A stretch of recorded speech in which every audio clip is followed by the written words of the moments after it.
युद्ध के पहले बलराम जी ने पांडवों से क्या कहा, इसी के ऊपर हम अपना विचार प्रकट करना चाहते हैं। आप जानते हैं, यदुवंश के लोग कौरवों और पांडवों दोनों के संबंधी थे। भगवान कृष्ण के पुत्र सांब का विवाह दुर्योधन की पुत्री से हुआ था और बहन सुभद्रा का विवाह अर्जुन से हुआ था। तो इस तरह से दोनों कुल एक दूसरे से बहुत ही निकट के संबंध में थे।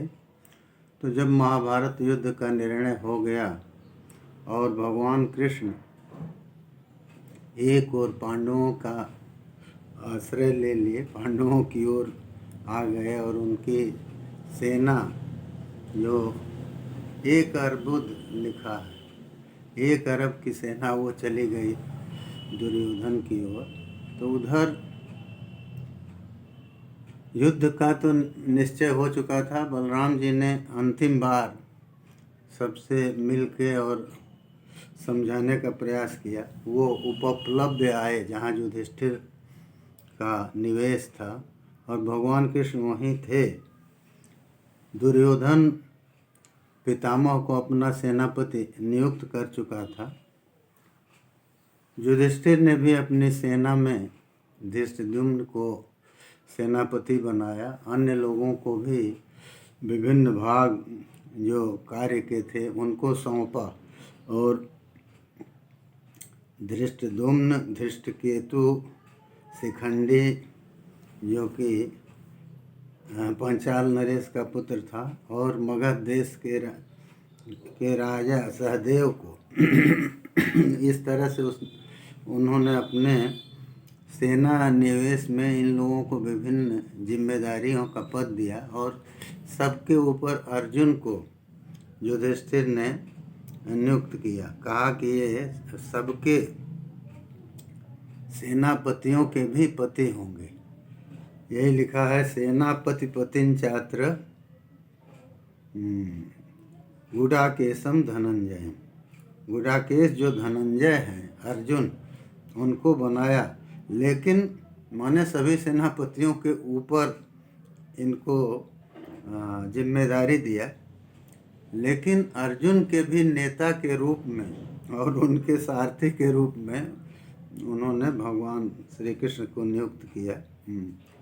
अर्जुनस्यापि नेता च संजनता च युवाजीनाम, ये दिया है कि अर्जुन के भी नेता माने उनको अपने निर्देश में उचित स्थान पर ले जाने वाले और उनके अश्वों के नियंता के रूप में भगवान कृष्ण को नियुक्त किया। जब यह सब कुछ हो गया, उसी समय बलराम जी उपस्थित हुए हैं वहाँ। वो आए हैं समझाने के लिए। वो उसी समय प्रवेश किए हैं जब ये सब कुछ हो रहा था।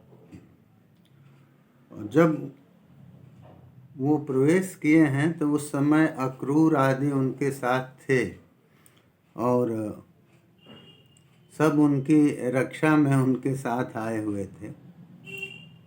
उनको देखने के बाद धर्मराज युधिष्ठिर आसन से उठकर उनका स्वागत किए। भगवान कृष्ण भी आसन से उठ गए और तब भीम जो उनके शिष्य थे और अर्जुन, इन लोगों ने उनकी विधिवत पूजा किया।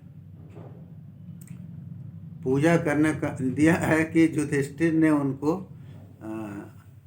करे स्पर्श, हाथ में उनका स्पर्श किया, माने हाथ मिलाए।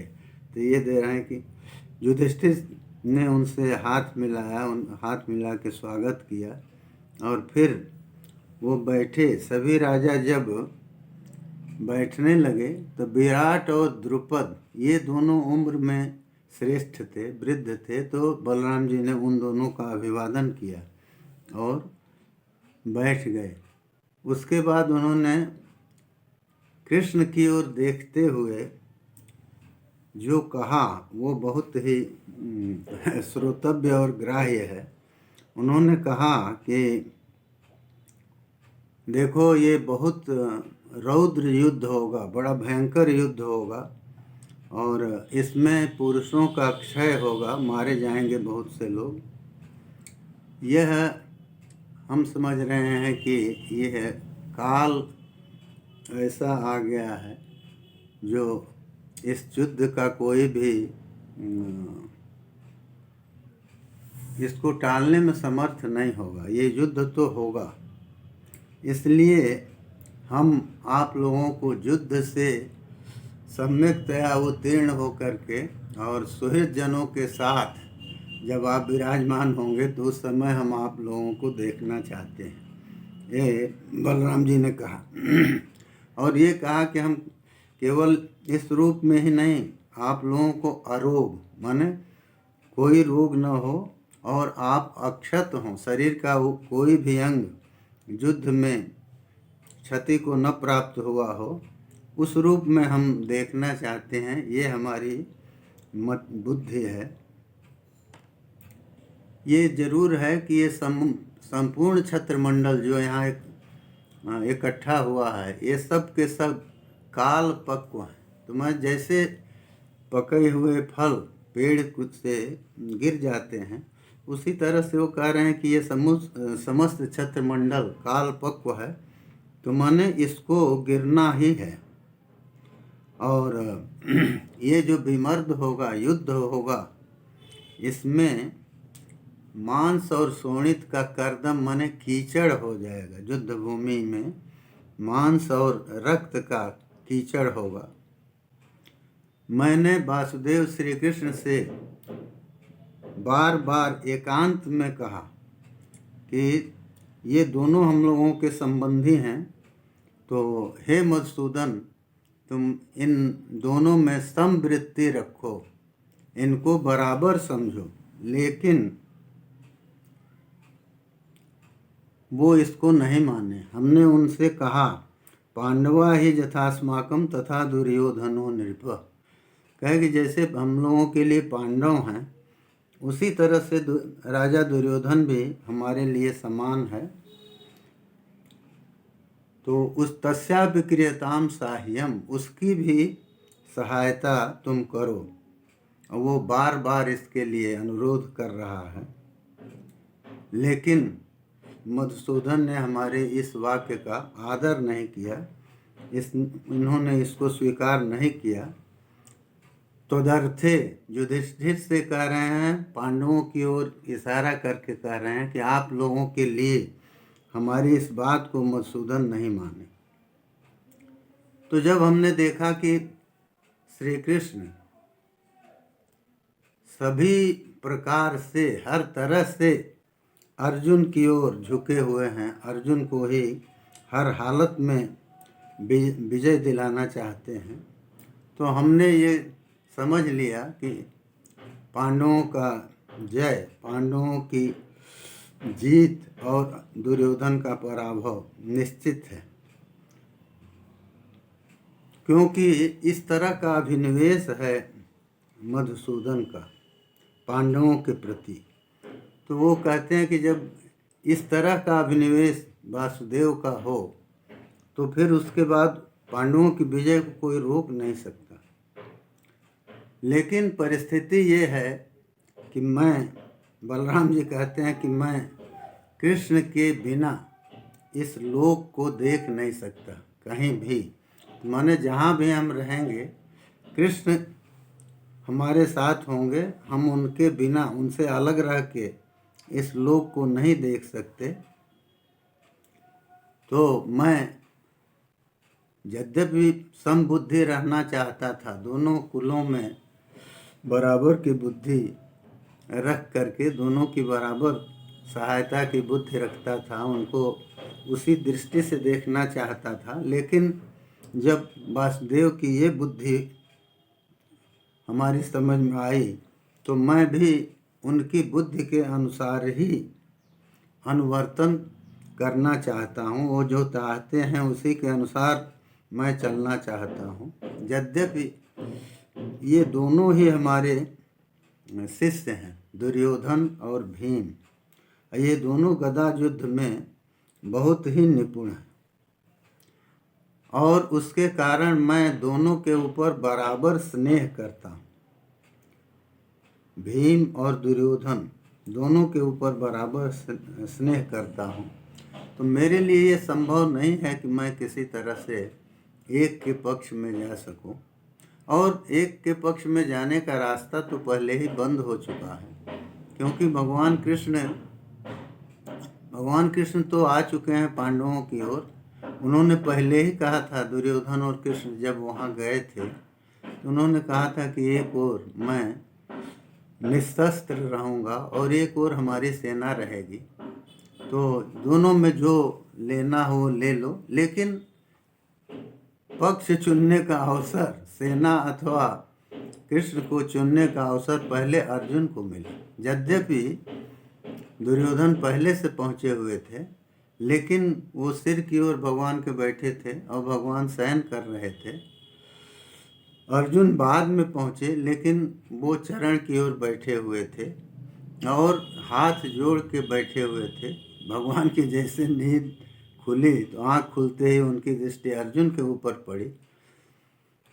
तो उन्होंने कहा दुर्योधन से कि पहले तुम आए हो और ये जो अर्जुन बाद में आए हैं, लेकिन अर्जुन छोटे हैं और वो उनको हमने पहले देखा है, तो इसलिए इनको हम ये अवसर पहले देते हैं कि वो दोनों में से एक को चुन लें। तो अर्जुन ने, जैसा कि आप जानते हैं, भगवान कृष्ण को चुना, और इसलिए बलराम जी अब तुल्य स्नेह होने के कारण किसी ओर से लड़ नहीं सकते थे। ये कहें कि कृष्ण की तरह उदासीन होकर के और कौरवों की ओर रहें, तो ये भी नहीं संभव था, क्योंकि उन्होंने स्वयं कहा कि हम कृष्ण के बिना लोक को नहीं देख सकते। तो कृष्ण के बिना नहीं देख सकते, तो कौरव तो कृष्ण के बिना थे। अब इस समय कृष्ण तो एक पक्ष को पकड़ चुके थे, पांडवों की ओर वो थे, तो दूसरी ओर बलराम जी जा नहीं सकते थे। इसलिए उन्होंने उदासीन होकर तीर्थ यात्रा में जाने का निश्चय किया, और उसमें एक कारण ये भी था। वो कहते हैं, तस्मात् जास्यामि तीर्थानि सरस्वत्या निषेवितुम। कहते हैं कि मैं सरस्वती के तीर्थों को निसेवन के लिए, उनमें पूरी तरह से कुछ दिन रुकने के लिए मैं जा रहा हूँ, क्योंकि नष्ट होते हुए कुरुवंश को मैं देख नहीं सकता। ये कारण है उनके तीर्थ यात्रा में जाने का। निर्वेद से तीर्थ यात्रा में गए हैं, क्योंकि बार बार समझाने पर भी भगवान कृष्ण उनकी इस बात को नहीं माने। नहीं मानने का कारण भी अपनी जगह था, क्योंकि दुर्योधन ने जो कुछ अनीति किया, जो अन्याय किया, उस समय तो बलराम जी उसको नहीं समझाए। और जब सब कुछ हो चुका है, पांडव तो विवश हैं, माता की आज्ञा हो चुकी है, युद्ध उनको करना है। भगवान कृष्ण भी नीति पथ को बचाने के लिए युद्ध चाहते हैं, क्योंकि यदि युद्ध नहीं होता तो फिर धर्म की स्थापना नहीं हो पाती।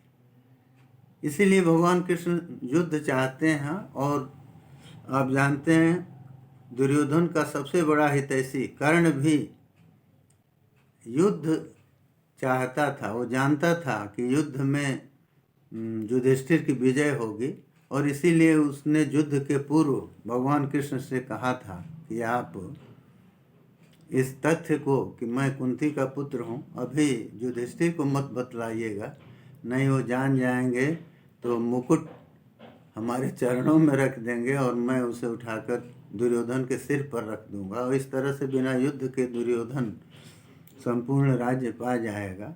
तो ये धर्म, हर धार्मिक आदमी धर्म की स्थापना तो चाहता है, लेकिन परिस्थितियों के कारण, दुर्योधन के ऋण के कारण कर्ण को उसकी ओर से लड़ना पड़ा। और भीष्म पितामह भी तो इसी कारण उसकी ओर से लड़े, उन्होंने अपना सब कुछ वचनबद्ध होने के कारण दुर्योधन को दिया, लेकिन वो पूरी तरह से मन को नहीं दे सके। उन्होंने पहले ही इसीलिए कह दिया कि मैं पांडुपुत्रों का वध नहीं करूँगा, केवल 10,000 योद्धाओं को प्रतिदिन मैं अपने प्रयोग से, अपने बाणों से जमलोक पहुँचाऊँगा, और इस तरह से इन योद्धाओं के मारे जाने से यदि तुम्हारी विजय हो सकी, अंत तक हमरा के संपूर्ण कुरुवंश, संपूर्ण पांडवों की सेना को मार सके, तो तुम्हारा उद्देश्य पूरा होगा। लेकिन यदि उसके पहले पांडवों ने हमारा वध किया तो यह भी संभव नहीं हो पाएगा। भीष्म ने यह भी कहा दुर्योधन से कि देखो, न तो पश्यामि योद्धारम आत्मनः सदृशं भुवि ऋते तस्मान् नरव्याघ्रात् कुंती पुत्रात् धनंजयात्। कहे कि देखो, मैं उस व्यक्ति को नहीं देखता हूँ जो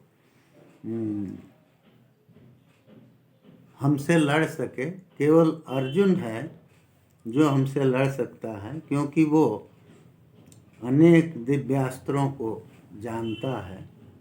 लेकिन उसके सामने एक यह समस्या है कि वो पूर्ण रौद्र रूप में आकर के हमसे युद्ध नहीं कर सकता। ये भीष्म ने पहले ही कहा है।